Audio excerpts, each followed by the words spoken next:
Alright everyone, I don't know if we're going to be able to see this properly, but I've got the the tripod precariously hanging on the side of this edge.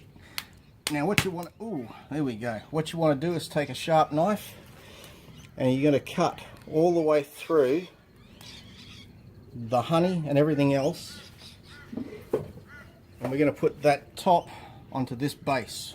And that is going to be the mission, because there is going to be stuff everywhere. There's going to be bees everywhere, and this is going to be a bit of a mess, but let's see how we go.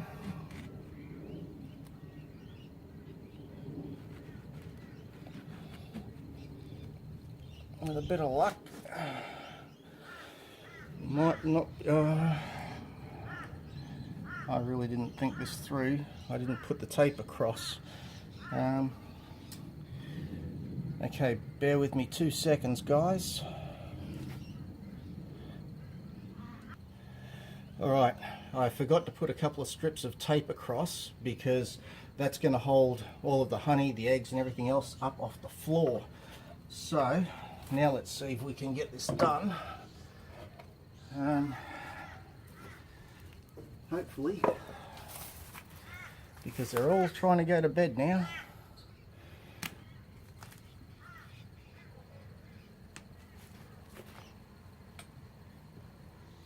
Alright, that's the base, and that's the top done. Now, I'll seal this up with the bit of tape that I didn't bring, back in a second.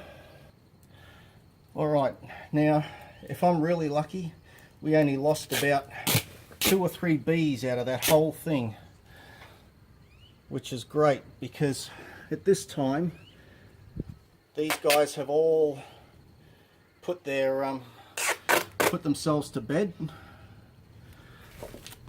So where I showed you the other day how they put the curtain up, they've already got their curtain up. And so anybody that flew out then, as I was doing it, can't get back into the box, and unfortunately they will probably die. So I'll bring you guys down here to the floor. Alright, now I'll just do this top section. Actually, I'll put the cover back on the box so I don't forget. That way, first thing in the morning, these guys will wake up and be none the wiser. Now, the other thing to do with these is you have to fill the hole on the box. So, where I showed you guys the little hole that goes to the front of the box, you have to actually keep that covered for the next day and a half. Now, these guys are one of the most amazing little critters, because that's a mozzie because they've got their own little GPS system happening. So the guys that are inside here have no idea where they're going to be for another 2 days. So this is the front of the box. I've got a little bit of like a napkin in there with the tape over the front. That stops them from getting in and out. The box is now taped together, so all the bees that were in this top section, which you saw the other day, how many eggs and honey and all the rest of that was in there, that's all now dribbling through the box. There's, I don't know how many bees were in here, but you guys got to see there was a lot of bees.